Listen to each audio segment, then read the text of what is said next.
தம்பி, என்ன திடீர்னு ரோசம் வந்துருச்சா? ரோசத்துக்கெல்லாம் இங்க மதிப்பு கிடையாது.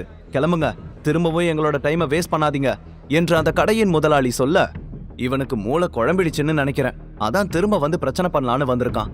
போறியா இல்ல போலீஸ கூப்பிடவா என்று பக்கத்து கடை ஓனரும் தீபக்கை கிண்டல் செய்யும் விதமாக சிரித்து கொண்டே சொன்னார். ஆனால் தீபக் தனக்கு முன்னால் நிற்பவர்களை பார்த்து கோபப்படாமல் அமைதியான தோணியில், சிரிச்சு முடிச்சிட்டீங்களா? இப்ப எனக்கு அந்த நெக்லஸ காட்டுறீங்களா? அது என் ஒய்ஃபுக்கு பிடிச்ச நெக்லஸ், அது எனக்கு வேணும் என்று சொன்னான். தம்பி, உங்க ஒய்ஃப் ஆசைப்பட்டதுக்காக எல்லாம் நாங்க கொடுக்க முடியாதுப்பா. அந்த நகையெல்லாம் உங்க அந்தஸ்துக்கு ரொம்ப அதிகம் என்று கடையின் முதலாளி சொல்ல, என்னோட அந்தஸ்து என்னன்னு உங்களுக்கு காட்டினா நீங்க தாங்க மாட்டீங்க. நான் இப்போ இங்க ஒரு கஸ்டமரா வந்திருக்கேன். நான் கேட்கறத காட்ட வேண்டியது உங்களோட பொறுப்பு. முதல்ல நகைய காட்டுங்க என்று உறுதியான தோணியில் சொன்னான். அதை கேட்டதும் நகை கடை ஓனர் கோபத்துடன், இப்ப நீ போறியா இல்ல உன் கழுத்தை பிடிச்சு வெளியே தள்ளவா? இந்த கடைக்குன்னு ஒரு நல்ல பேர் இருக்கு. பிசினஸ் டைம்ல வந்து எங்களோட நேரத்தை வீணாக்காத. ஏதாச்சும் வில்லங்கம் பண்ணுன இங்க இருக்கிற மொத்த ஆளுங்களும் ஒன்னு சேர்ந்துருவாங்க. அதுக்கப்புறம் உன்னால இங்க இருந்து உயிரோட வெளியே போக முடியாது என்று கோபமாக சொன்னார். அதுதான் உங்களோட முடிவா? அப்போ நகையை எனக்கு காட்ட மாட்டீங்க, அப்படிதானே என்று தீபக் கேட்க, முதல்ல 12 லட்சம் பணத்தை எடுத்து வை, அதுக்கப்புறம் நாங்க நகையை காட்டுறோம் என்று நகை கடை முதலாளி தெனாவட்டாக பேசினார். அதை கேட்டதும் தீபக் கோபத்துடன் தன் மொபைலை எடுத்து சிதம்பரத்திற்கு கால் செய்தான். அங்கிள், சென்னையில தானே இருக்கீங்க? ஆமா சென்னையா. டி நகர்ல இருக்கிற மலர் ஜுவல்லரிக்கு உடனே கிளம்பி வாங்க. உங்களுக்கு 10 நிமிஷம் தான் டைம் என்று தீபக் சொல்ல, இதோ உடனே கிளம்பி வரேன் என்று சொல்லிவிட்டு போனை கட் செய்தார் சிதம்பரம். தீபக் போன் பேசுவதை கேட்டு நகை கடை முதலாளி சிரித்து கொண்டே அருகில் வந்து, யாருக்கு போன் பண்ணன? எந்த ஹீரோ வந்து உன்னை காப்பாத்த போறாரு என்று கிண்டலாக கேட்டார். தீபக் மெல்லிய புன்னகையுடன், இன்னமும் 10 நிமிஷத்துல உனக்கே தெரிஞ்சிடும் என்று சொல்ல, அந்த ஓனரின் முகம் கோபமாக மாறியது. டேய், இவன் தேவையில்லாம நம்மளோட டைமை வேஸ்ட் பண்ணிட்டு இருக்கான், இவனை தூக்கி வெளியில வீசுங்கடா என்று சொல்லிக்கொண்டே தன்னுடைய இடத்திற்கு சென்றார். அதை கேட்டு 2 பேர் அங்கே வந்து தீபக்கின் சட்டையை பிடிக்க, அவன் டக்கென 2 பேரையும் அடித்து கீழே தள்ளினான். அவர்கள் ஆ என அலறியபடி கீழே விழ, அதற்கு மேல் ஒரு அடி எடுத்து வைக்க ஒருத்தனுக்கும் தைரியம் வரவில்லை. ஓனரும் பயத்தில் எச்சி முழுங்கினான். ஷர்ட்டை சரி செய்து கொண்ட தீபக், ஒரு 10 நிமிஷம் வெயிட் பண்ணுங்க, அதுக்குள்ள நான் அந்த நகையை வாங்கலனா உங்க டர்ன், நீங்க என்ன வேணாலும் பண்ணலாம் என்று ஸ்டைலாக கெத்தாக சொன்னான் தீபக். அதை கேட்டதும் நகை கடை ஓனர் நக்கலாக சிரித்தபடி, சரி விடுங்கடா, 10 நிமிஷம் தானே, நின்னுட்டு போகட்டும். இன்னைக்கு நம்ம கிட்ட சமத்தியா வாங்கிட்டு தான் போகணும்னு வெயிட் பண்ணிட்டு இருக்கான், அவனோட ஆசை ஏன் கெடுக்கணும் என்று சொல்லிவிட்டு கேஷுவலாக அவருடைய வேலையை கவனிக்க ஆரம்பித்து விட்டார். கடையில் இருந்த ஆட்கள் எல்லோரும் தீபக்கை கேவலமாக பார்த்து சிரித்தபடி தங்களுக்குள் பேசிக் கொண்டார்கள். இந்த மாதிரி ஆளுங்களுக்கு வீட்டுல திங்கிறதுக்கு சோறு இருக்கோ இல்லையோ, ரோசத்துக்கெல்லாம் குறைச்சல் இல்ல என்று ஒருவன் சொல்ல, இன்னொருவன் தீபக்கை ஓரக்கண்ணால் பார்த்தபடி, பாருங்க, இவ்ளோ அவமானத்துக்கு அப்புறமும் அப்படியே நிக்கிறான், இவன் நிக்கிறத பார்த்தா அந்த 12 லட்சம் நெக்லஸ வாங்காம போக மாட்டான் போல இருக்கே என்று சொன்னான்.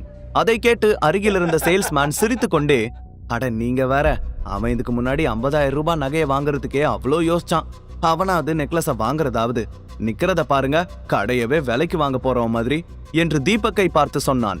அவர்கள் பேசுவதெல்லாம் தீபக்கின் காதுகளில் விழுந்தாலும் அதையெல்லாம் கண்டு கொள்ளாமல் சிதம்பரத்தின் வருகைக்காக காத்து கொண்டிருந்தான். அப்போது அங்கே இருந்த நகை கடை முதலாளி, வேலையாட்கள் எல்லோருடைய பார்வையும் கடிகாரத்தின் மீதுதான் இருந்தது. 10 நிமிடங்களுக்கு பிறகு அவனுடைய நிலைமை என்ன ஆக போகிறது என்பதை பார்ப்பதற்காக அங்கே சில வாடிக்கையாளர்களும் ஆர்வமாக காத்திருந்தார்கள். தீபக் சிதம்பரத்திற்கு கால் செய்த 9வது நிமிடத்தில் மலர் ஜுவல்லரியின் முன்பு வரிசையாக ஒன்றன் பின் ஒன்றாக விலை உயர்ந்த கார்கள் வந்து நின்றது. அதிலிருந்து கைகளில் துப்பாக்கிகளுடன் பாடிகார்ட்ஸ் இறங்கி கடைக்கு முன்னால் வந்து காவலுக்கு நின்றார்கள். அவர்கள் அனைவரின் காதுகளிலும் ப்ளூடூத் இருந்தது. எல்லோருடைய கைகளிலும் வைத்திருந்த வாக்கி டாக்கியில் ஒருவருக்கொருவர் தகவல்களை பரிமாறிக்கொண்டிருந்தார்கள். திடீரென கடைக்கு முன்னால் வந்து நின்ற அத்தனை பாடிகார்ட்ஸை பார்த்ததும் கடையில் இருந்தவர்களும் வெளியில் இருந்த எல்லோரும் திகைத்து போனார்கள். மலர் ஜுவல்லரியின் முதலாளி பதட்டத்துடன் தன்னுடைய இருக்கையிலிருந்து எழுந்து வெளியே வந்து பார்த்தார். அந்த சமயத்தில் நடுவில் நின்றிருந்த ஒரு கருப்பு காரில் இருந்து சிதம்பரம் இறங்கி வந்தார்.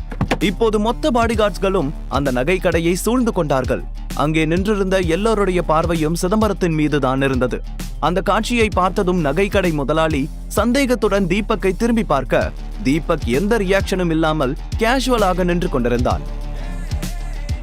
காரை விட்டு இறங்கிய சிதம்பரம் ஓனரை திரும்பி கூட பார்க்காமல் வேகமாக கடைக்குள் நுழைந்து தீபக் இருக்கும் இடத்தை நோக்கி வந்தார். அந்த காட்சியை பார்த்ததும் நகைக்கடை முதலாளியின் முகம் வெடவெடக்க ஆரம்பித்து விட்டது. கடையில் இருந்தவர்கள் எல்லோரும் தீபக்கையும் சிதம்பரத்தையும் பார்த்தபடியே ஏதோ கிசுகிசுத்துக் கொண்டார்கள். சிதம்பரம் தீபக்கை பார்த்ததும், சின்னையா, எதுக்கு திடீர்னு என்ன போன் பண்ணி வர சொன்னீங்க? உங்களோட ரேஞ்சுக்கு நீங்க எதுக்கு இந்த மாதிரி சின்ன கடையில எல்லாம் நின்னுட்டு இருக்கீங்க என்று கேட்டார். தீபக் மலர் ஜுவல்லரி முதலாளியை பார்த்து ஏளனமாக சிரித்தபடி, இல்ல அங்கிள், இங்க என்னோட ரேஞ்சு என்னன்னு தெரிஞ்சுக்கணும்னு ஒருத்தர் ஆசைப்பட்டாரு, அதான் காட்டலான்னு உங்களை வர சொன்னேன் என்று சொன்னான். அவன் சொன்னதை கேட்டதும் நகைக்கடை முதலாளியின் இதயம் வேகமாக துடிக்க ஆரம்பித்தது. டென்ஷனில் வேர்த்து கொட்டியது. தீபக் யார் என்று தெரியாமல் அவனிடம் மோதிவிட்டோமோ என்று நினைத்து பயந்தபடி நின்றிருந்தார். தீபக்கை பற்றி ஏளனமாக பேசிய சேல்ஸ்மேன்கள் எல்லாம் ஜன்னி வந்தது போல நடுங்கிக் கொண்டிருந்தனர். அப்போது தீபக்கிடம் விஷயத்தை கேட்டு தெரிந்து கொண்ட சிதம்பரம் கோபமாக அந்த கடை முதலாளியை பார்த்து, எவ்வளவு தைரியம் இருந்தா எங்க சின்னையா முன்னாடி நீ இப்படி பேசியிருப்ப? நீ யார் முன்னாடி நின்னுட்டு இருக்கன்னு உனக்கு தெரியுமா? அவர் நினைச்சார்னா கடையோட சேர்த்து உன்னையும் ஒரே நிமிஷத்துல விலைக்கு வாங்கிட முடியும் என்று கத்தினார். சிதம்பரம் கோபமாக பேசியதை பார்த்ததும் வெளியிலிருந்து 3 பாடிகார்ட்ஸ் கையில் துப்பாக்கியுடன் உள்ளே வந்து, சார், ஏதாவது பிரச்சனையா என்று கேட்டார்கள். அவர்களை பார்த்ததும் நகைக்கடை ஓனருக்கு பீதி கிளம்பியது. நெற்றியில் வியர்வை வழிய அப்படியே நின்றிருந்தார். அப்போது சிதம்பரம் தன் பாடிகார்ட்ஸை பார்த்து, ஒண்ணுல்ல, நீங்க வெளியில வெயிட் பண்ணுங்க என்று சொல்ல அவர்கள் அமைதியாக வெளியில் சென்றார்கள். அப்போதும் சிதம்பரத்தின் கோபமான பார்வை நகைக்கடை ஓனரின் மீதே பதிந்திருந்தது. உண்மையில் தீபக்கின் அந்தஸ்தும் அவனுடைய அதிகாரமும் என்ன என்பது இப்போது அவருக்கு நன்றாகவே புரிந்தது. அங்கே நின்றிருந்தவர்கள் எல்லோருக்கும் தீபக் ஒரு சாதாரண மனிதனைப் போல தோன்றினாலும் அவனுக்கு பின்னால் ஏதோ ரகசியம் இருப்பதை புரிந்து கொண்டார்கள். சிதம்பரம் பேசியதை கேட்டு நகைக்கடை முதலாளி தயங்கிக் கொண்டே தீபக்கின் அருகில் வந்து, சார், நீங்க யாருன்னு தெரியாம நான் கொஞ்சம் திமிரா நடந்துகிட்டேன், என்ன மன்னிச்சிடுங்க என்று கெஞ்சும் தோணியில் சொன்னார். ஆனால் தீபக் அவரை கொஞ்சமும் கண்டு கொள்ளாமல் சிதம்பரத்தை பார்த்து ஏதோ செய்கை செய்ய சிதம்பரம் வெளியே நின்றிருந்த பாடிகார்ட்ஸை அழைத்தார். உடனே ஒருவன் காரை திறந்து ஒரு பேக்கை எடுத்துக்கொண்டு வந்து சிதம்பரத்திடம் கொடுத்தான். சிதம்பரம் அந்த பேக்கை வாங்கி திறந்து தலைகீழாக கொட்டினார். அதிலிருந்து கட்டுக்கட்டாக பணம் விழுந்தது. அவ்வளவு பணத்தை ஒரே இடத்தில் இதுவரை அந்த கடை முதலாளியே பார்த்ததில்லை. அங்கே இருந்த மொத்த பேரும் வியப்பில் வாயை மூடிக்கொண்டார்கள். தீபக் சொன்னதை போலவே செய்து விட்டான். அப்போது தீபக் ஜுவல்லரி ஓனரை பார்த்து, இப்ப என்னோட ரேஞ்ச் என்னன்னு தெரிஞ்சுக்கிட்டீங்களா, இல்ல இன்னும் வேற மாதிரி காட்டணுமா என்று கொஞ்சம் கோபத்துடன் தன்னுடைய பாடிகார்ட்ஸை பார்த்தபடி கேட்டான். அதை கேட்டதும் அவர் நேராக ஓடி வந்து தீபக்கின் கால்களை பிடித்துக்கொண்டு, சார், என்ன மன்னிச்சிடுங்க சார், நான் ஏதோ திமிர்ல அப்படி தப்பா நடந்துக்கிட்டேன், என்ன எதுவும் பண்ணிடாதீங்க சார், நான் இந்த ஒரு கடையை வச்சுதான் என்னோட குடும்பத்தை காப்பாத்திக்கிட்டு வரேன், எனக்கு ஏதாவது ஆச்சுன்னா என்னோட மொத்த குடும்பமும் நடுத்தருவுக்கு தான் வரும் என்று சொல்லிக்கொண்டு கெஞ்சினார். உடனே தீபக் திரும்பி தன்னை கேலியாக கிண்டல் செய்து பேசியவர்களை எல்லாம் பார்த்து, இதுக்கு மேலேயும் உங்க யாருக்காவது நான் யாருன்னு புரிய வைக்கணுமா என்று சத்தமாக கேட்டான். தீபக் குரலில் இருந்த கர்ஜனையை பார்த்து எல்லோருடைய கால்களும் பயத்தில் நடுங்கியது. நகைக்கடை முதலாளிக்கே இந்த நிலைமை என்றால் தங்களின் நிலைமை என்னவாகும் என்று யோசித்தார்கள். தாமாகவே முன்னால் வந்து அவர்கள் பேசியதற்கு மன்னிப்பு கேட்டார்கள். அங்கே இருந்த சேல்ஸ்மேனும் தீபக்கை பார்த்து, சார், நாங்க தப்பு பண்ணிட்டோம், எங்களை மன்னிச்சிடுங்க சார் என்று கெஞ்சும் தோணியில் சொன்னான். தீபக் அவர்கள் எல்லோரையும் பார்த்தவன் தன்னை சாந்தப்படுத்தி கொண்டான். சரி, இந்த தடவை உங்க எல்லாரையும் மன்னிச்சிடுறேன். அடுத்த தடவை இந்த மாதிரி நீங்க யாராவது கேவலமா நடந்துக்கிறீங்கன்னு தெரிஞ்சது, அதுக்கப்புறம் உங்க யாரையும் சும்மா விட மாட்டேன் என்று கோபமாக மிரட்டினான். அதை கேட்டு மொத்த பேரும் அப்படியே அமைதியாக நின்றிருந்தார்கள். சிறிது நேரத்திற்கு முன்னால் தீபக்கை கேலி செய்து பேசியவர்கள் எல்லோரும் இப்போது அவனை பார்த்து பயந்தும் வியந்தும் நின்று கொண்டிருந்தார்கள். அப்போது கீழே விழுந்து கிடந்த ஜுவல்லரி ஓனரை பார்த்து, எழுந்திரு, போய் என் ஒய்ஃபுக்கு பிடிச்ச அந்த நெக்லஸ் எடுத்துட்டு வா என்று தீபக் சொல்ல அடுத்த சில நொடிகளிலேயே கிரீன் ஸ்டோன் நெக்லஸ் தீபக்கின் கைகளில் வந்தது. அவன் அந்த நெக்லஸை வாங்கி பார்த்து மெதுவாக சிரித்தான். பின் அங்கிருந்த சேல்ஸ்மேன், ஹவுஸ் கீப்பிங், செக்யூரிட்டி எல்லோருக்கும் ஆளுக்கு ஒரு 50,000 ரூபாய் பணக்கட்டை கொடுத்தான். ஐயா, நீங்க நல்லா இருக்கணும் என்று அவனை வாழ்த்தி வணங்கினர். சிதம்பரம், ராஜா எங்க இருந்தாலும் ராஜாதான் என்று மனதிற்குள் நினைத்தவர் தீபக்கை பார்த்து ரசித்துக் கொண்டிருந்தார். அதன் பிறகு கொஞ்சம் யோசித்தவன் அடுத்த சில நிமிடங்களிலேயே அந்த கடையில் இருந்த மொத்த விலை உயர்ந்த நகைகளையும் வாங்கினான். அதை பார்த்ததும் கடை முதலாளி உட்பட அங்கே இருந்த எல்லோருக்குமே தலை சுற்ற ஆரம்பித்து விட்டது. சிதம்பரம் மொத்த கேஷையும் செட்டில் செய்தார். எல்லாவற்றையும் வாங்கிக் கொண்டு கேஷுவலாக தீபக் ஜுவல்லரியை விட்டு வெளியே வந்தான். தான் வாங்கிய மொத்த நகைகளையும் சிதம்பரத்திடம் கொடுத்து, அங்கிள், இதெல்லாம் கிஃப்ட் பேக் பண்ணிடுங்க, அதே சமயத்துல இன்னமும் சில காஸ்ட்லி கிஃப்ட்ஸ் எல்லாம் வாங்கணும், நாளைக்கு ஷர்மிளாவோட ரிலேட்டிவ்க்கு கல்யாணம். இந்த கிஃப்ட்ஸ் எல்லாம் என்னோட சைட்ல இருந்து அவங்களுக்கு கொடுங்க. ஆனா என்ன பத்தின அடையாளம் யாருக்கும் தெரியக்கூடாது. சரிங்க சின்னையா. முக்கியமா நான் அங்க இருக்கும்போது ஷர்மிளா யார் முன்னாடியும் தலை குனிஞ்சு நிக்க கூடாது. அது எனக்கு பிடிக்கல. அப்புறம் நான் செலக்ட் பண்ணன அந்த கிரீன் ஸ்டோன் நெக்லஸை மட்டும் எனக்கு தனியா கொடுங்க. அத நான் என் கையாலேயே ஷர்மிளாவுக்கு கொடுக்கணும்னு நினைக்கிறேன் என்று சொன்னான் தீபக்.